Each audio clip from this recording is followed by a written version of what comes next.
ওনাকে হসপিটাল এখন রিলিজ করবে, আমাকে ডাক্তারবাবুরা যা বললেন। গতকাল আপনারা দেখেছেন পুলিশ ওনার উপরে লাঠিচার্জ করে মাথায় একটা বড় অংশ ফুলে গেছিল, ইন্টারনাল ইনজুরি সন্দেহ ছিল। সিটি স্ক্যান করে সেই ইন্টারনাল ইনজুরি পাওয়া যায়নি, তার ফলে আপাতত রক্ষা।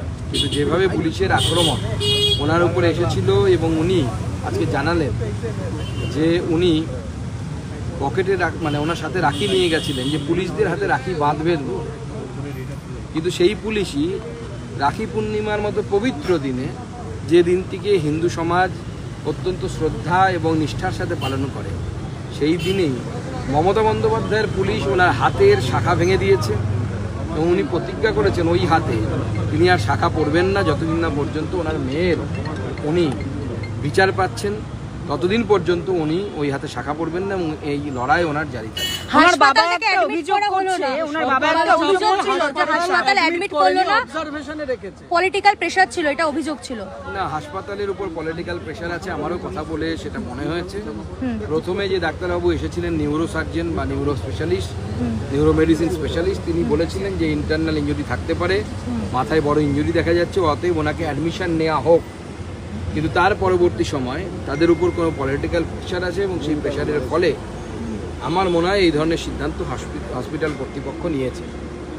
আমরা প্রয়োজনে ওনার সাথে কথা হয়েছে, ওনারা যে রাজি হন, আপাতত উনি বাড়িতে যেতে চাইছেন, যেহেতু বাড়ি ছাড়া আছে, তো বাড়িতে গিয়ে উনি বিশ্রাম নিন। প্রয়োজনে যদি অন্য কোনো মেডিকেল ইনস্টিটিউট বা কেন্দ্রীয় সরকারি কোনো হসপিটাল তার যদি সেকেন্ড ওপিনিয়ন নিতে হয় প্রয়োজন পড়ে, বা পরিবার যদি মনে করে, অভয়ের মা যদি মনে করেন, তাহলে অবশ্যই তাকে আমরা সেই ব্যবস্থা করব। কালকে কলকাতা পুলিশ বলেছিল মারধর করা হয়নি, মারধর করা হয়নি।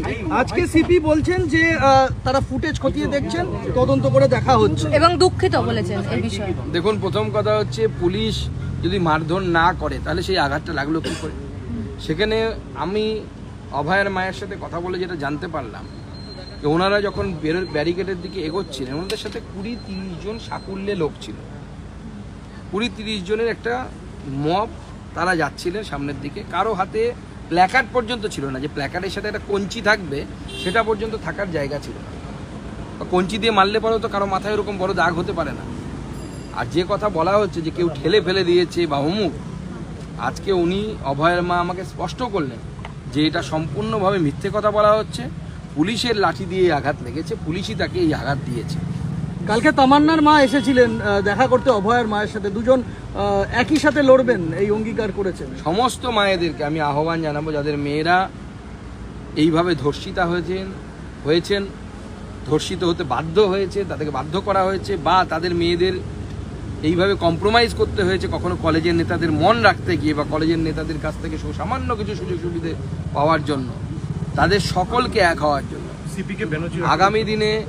আগামী দিনে আপনার মেয়েদের ভবিষ্যৎকে, আপনার মেয়েদের ভবিষ্যৎকে যদি সুরক্ষিত করতে হয়, সমস্ত মায়েদেরকে এক হতে হবে।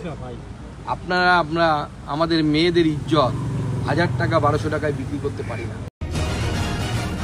নিউজ এশিয়া, গণতন্ত্রের কণ্ঠস্বর।